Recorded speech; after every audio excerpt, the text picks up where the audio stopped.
The Top Floor Please podcast, where women in leadership rise together. I'm your host, Melissa McCormick, executive coach and founder of the Grace and Salt Leadership Academy. This is your space to find clarity, grow in confidence, and lead with bold authenticity. Whether you're navigating the boardroom, building your team, or stepping into new territory, you're not alone. Let's talk real challenges, real growth, and real leadership because the top floor isn't just a place, it's a mindset.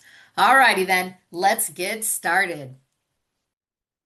So have you ever been the person everyone counts on? You know who I'm talking about. The one who fixes all the issues, answers all the questions, steps in when things fall apart. Maybe you're the get things done kind of gal. You're dependable, you're reliable, you're trusted. And on the surface, that sounds like leadership. But here's the hard truth. Being reliable can actually become the very thing that is holding you back. Many high-performing leaders unintentionally build careers around being operationally indispensable. So when what they really need is to become strategically irreplaceable, right? Today, we're talking about one of the most common traps ambitious leaders fall into, and that's the reliability trap. Because sometimes the very behaviors that helped you rise, they can become the behaviors that prevent your next level. Well, hello there. Welcome to the Top Floor Please podcast. This is the podcast for leaders who are ready to stop drowning in the day-to-day, get out of the weeds, and start leading with greater clarity, confidence, and strategic influence. I'm Melissa McCormick. You know what? I've always wanted to be a lawyer. That was from day one, right? But instead of that courtroom, I traded the courtroom for the boardroom. And now I help leaders stop arguing with their calendars, simplify leadership, and start running the business instead of the business running them. Today, we're unpacking a leadership challenge that affects many strong, capable professionals. So why being the reliable one may actually be limiting your growth. That's what we're going to focus on today. And it's kind of counterintuitive. You might be wondering, what is she talking about? Well, hang with me because I think this is going to really resonate. Early in your career, reliability often creates opportunity, right? You become known as hardworking, responsible, dependable, capable. You're solution-oriented, right? You're doing all the things. And those things matter. Like those qualities absolutely matter. That is true. That's going to build your credibility. That's going to build your reputation. That's going to give yourself a name in the organization. But here's what I'm going to challenge you with today. And that is that over time, if your value becomes centered only around execution, that then you risk becoming too valuable where you are. And this is where many leaders stall because organizations often hesitate to move someone who is essential to current operations. Does that sound familiar? Right? You're the person doing all the things. And quite frankly, you kind of like it. But you're wondering, why am I not going to the next level? Well, the obvious answer is because if I remove you, like this is what the bosses are thinking. If I remove you from the role that you're in, who's going to fill that gap? What is that going to look like? Right? This is called the reliability trap. And it looks like this. You solve everything. You own too much. You say yes constantly. You're a servant, right? You are serving others. You become the go-to person, in which case you stay buried. Does this sound familiar? Am I speaking to you? Or maybe I'm speaking to somebody that works for you. You know, I had a friend of mine years ago who had told me that one of the best advice she was ever given was to get out of her own way because she was so busy being busy and solving all the things that she wasn't seen as a strategic thinker. Right?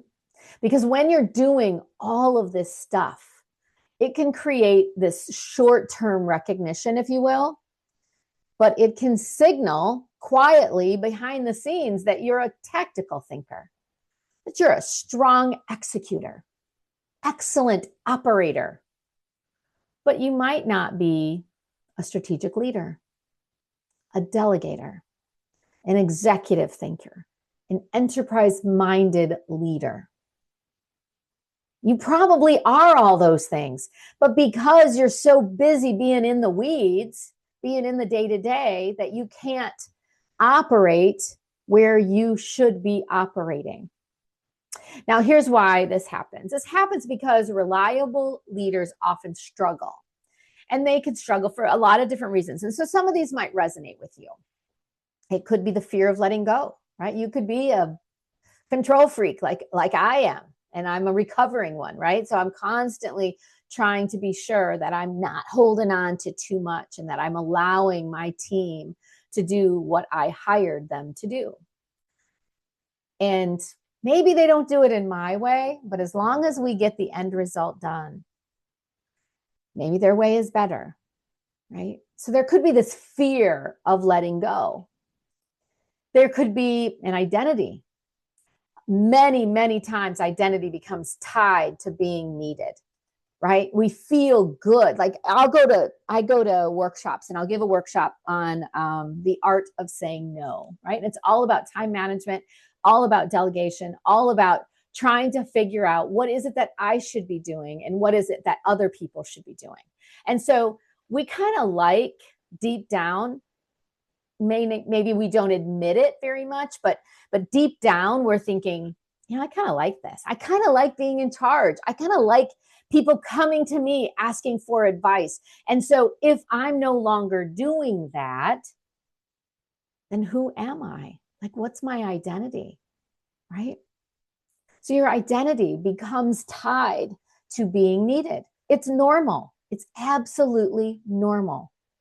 It could be that you equate your productivity with value. Now, this one is me. This is me. My daughter and I went to an IF gathering, which is a Christian-based women's evening, and it's some soul searching.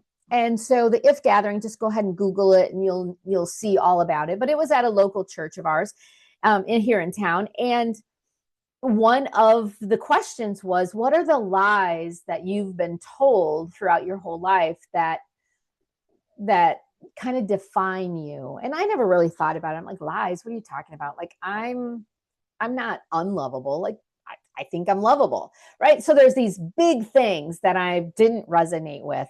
But then when she said, perhaps you create productivity with value. Like, if you're not productive, then you're not being valued or you're not valuable. Whoa, that hit me. Honestly, I can't turn this brain off. So like I'm, the end part of my career where I should be thinking about retiring. And so I'm having these conversations with folks. And I said, I don't know that my DNA structure will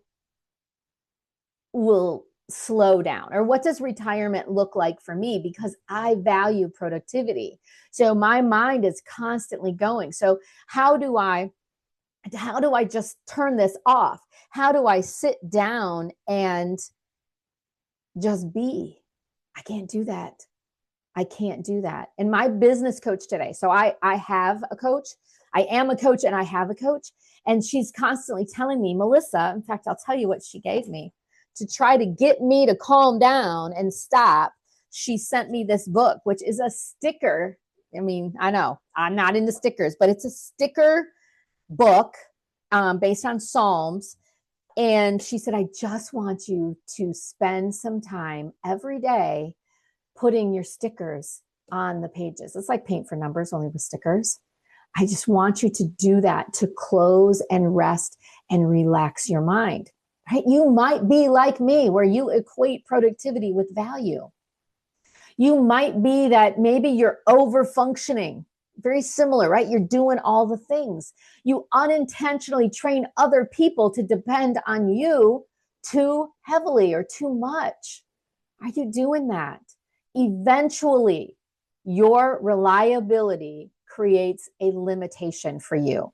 You're not getting into the room you deserve to be in because you're limiting yourself. It's not necessarily because the guys or the man or whoever you want to say is keeping you down. It's because you're keeping yourself down. I really want you to hear me. I'm not saying that there aren't people out there that are ruthless and that are in the corporate environment and it's all about them. I'm not saying that they do not exist. They do.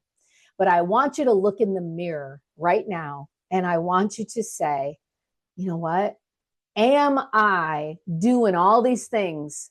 And am I really limiting myself because I'm doing all the things? I want you to really take some time this week and think about that. Because executive leadership, it requires something different, something totally different, right? At higher levels, at higher leadership levels, your value is not just about doing more. It's about thinking bigger. I always say enterprise thinking, right? And I was on a call with my coach this week, and we were talking about why perhaps my messaging is not getting to my people, like the people who need to hear it. And I said, well, I think it's because I'm speaking as a senior vice president and I'm not speaking as a director. And so my language is different. So I'm constantly saying enterprise thinking. What does that mean? It means thinking for the greater good of the organization, right? You're thinking bigger. You're not thinking in silos. You're not thinking about you and your department and how it impacts you and your team. You're thinking bigger and broader. So what does that mean? That means that you're learning how to delegate.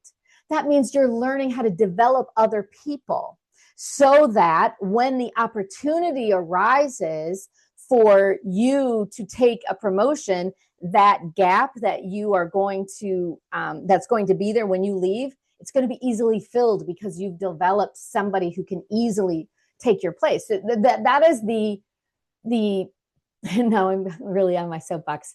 But that is so important. And it's one of the biggest lessons that we need to learn is that we should always have a succession plan.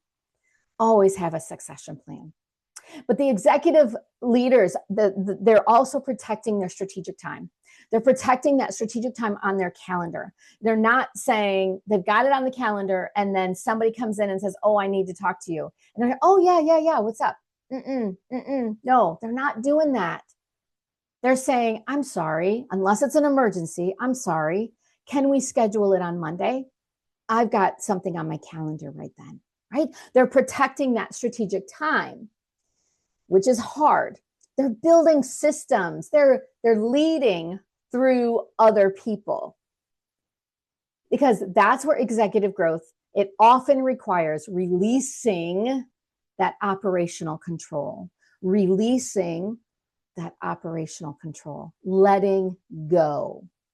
Now, granted, I'm talking about all this stuff and I'm not saying that I was perfect at it, but I recognize it and I know it.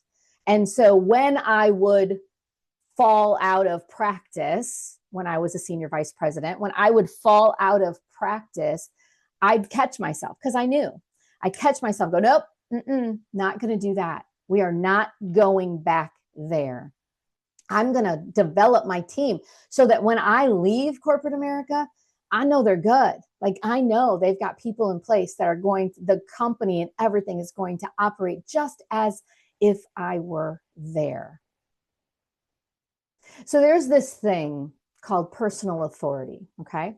Seen this a lot of times. Some of the hardest working leaders in organizations, they remain stuck. Is that you? Are you stuck? And it's if it is you, you know it's not because you lack capability. It's not that at all. But it's because you are too deep in the execution. I find this with small business owners. I don't even know why I say small business owner. I find this with all business owners, but especially business leaders in our corporate America environment. Absolutely. They're solving, they're fixing, they're managing, they're responding. Meanwhile, more strategic leaders are building visibility. They're leading bigger conversations. They're thinking enterprise or company-wide. They're creating leadership capacity around them. And that is the difference. if the over reliability, right, if that is left unchecked, it can lead to burnout. I mean, are you there? It can lead to frustration. Let me tell you about a little story about Melissa. So, and maybe I've told you this before, but it's worth repeating. And that is that many, many years ago, middle management, I was responsible for the order entry department. I was responsible for shipping everything out, making sure that we made our monthly numbers. If there was any issues with shipping, I was, figuring it all out. And I had a team that helped me do that. That wasn't just me, but I liked it. And I was doing all the things. And then it was a Friday afternoon and it was a beautiful day outside. And my coworkers, including, like people who were in the executive team. This was before I was on the executive team. This was when I was middle management. They were going to go golfing, right? Frustration hit. Now, they didn't go because they were smart when they saw the reaction. Like, I started to cry. I never cried at work, ever. I never let anybody see me cry. That was just who I was. But at that moment, I was so stressed out. I was so burned out. I was so frustrated. I couldn't believe that they were going to leave and go golfing and leave me with this mess. It wasn't a mess, but leave me with what was going on. And quite honestly, there was nothing really that they could do. And they knew that. But it was the fact that, and then they stayed, which is important, because I just needed to know that if I just, honestly, when I think about it, if I'm just kind of going back into that time, I didn't think it was fair. I didn't think it was fair that they could have fun and I couldn't. There was nothing that they could do, right? If there was an issue with a trucking company or, getting payment in or something like that, it was still my team that was responsible for it. So really, they were just going to sit in their office and do whatever they do on a normal Friday afternoon. But knowing that they were there, knowing that they had my back, and that if I was just totally stressed out, I could come to them, that really, really helped me. But by getting myself into that over reliability trap, I was so burned out. Oh, I got so frustrated. Right? I really struggled. I had limited promotion potential, poor boundaries, saying yes to everybody, right? My team dependency, reduced strategic growth, all of those things. But most dangerously was, I think at that time, I was probably known for what I did instead of how I led. Let me say that again. Are you here? I think at that time, I became known for what I was doing. Like, I became known for being the go-to person, for knowing the answers, for getting things done, instead of how I led.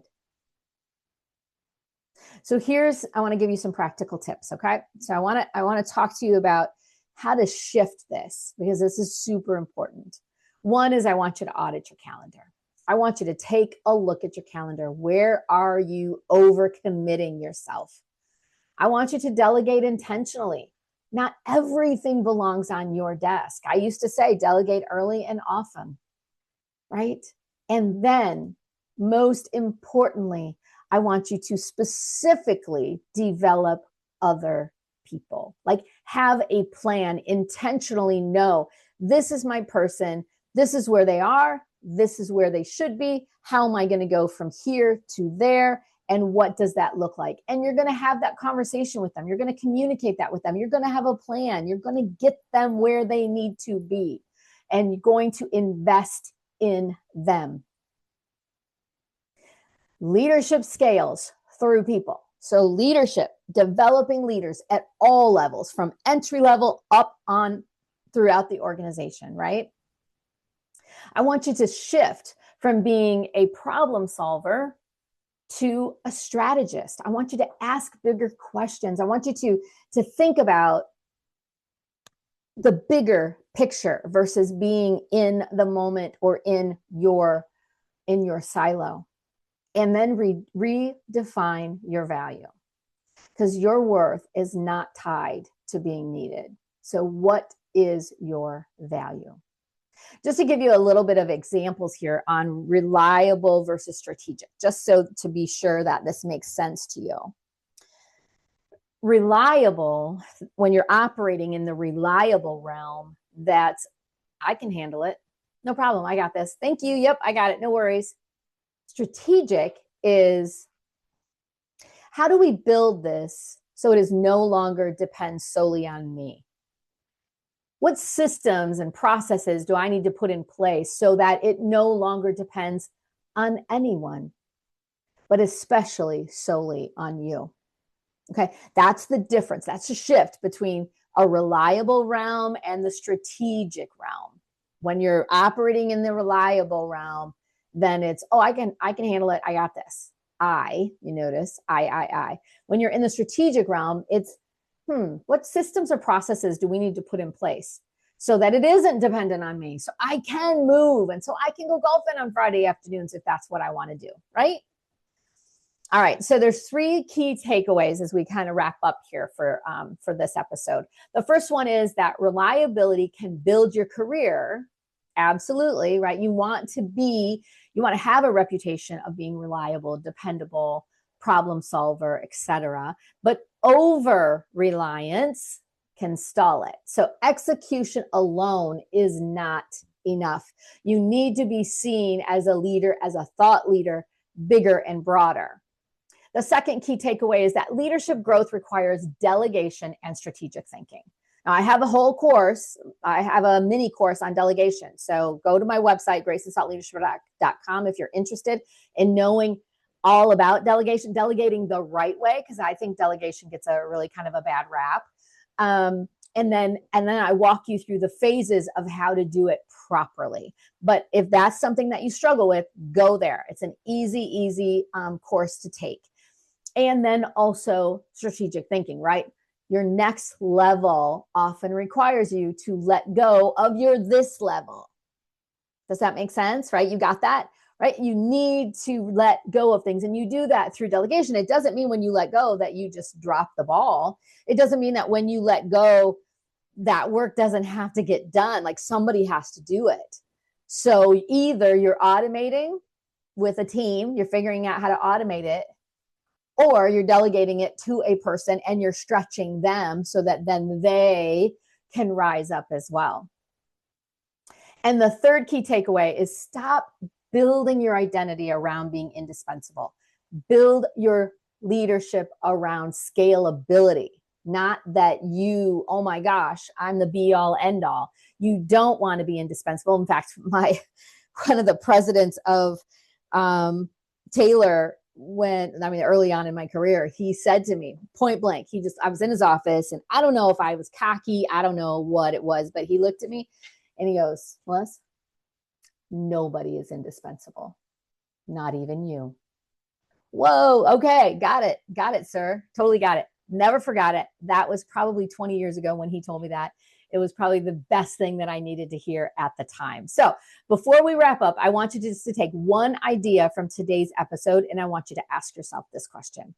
Where might my reliability be keeping me buried, right? So where might my reliability be keeping me buried? Where is, because I'm reliable, where is that keeping me buried instead of helping me rise?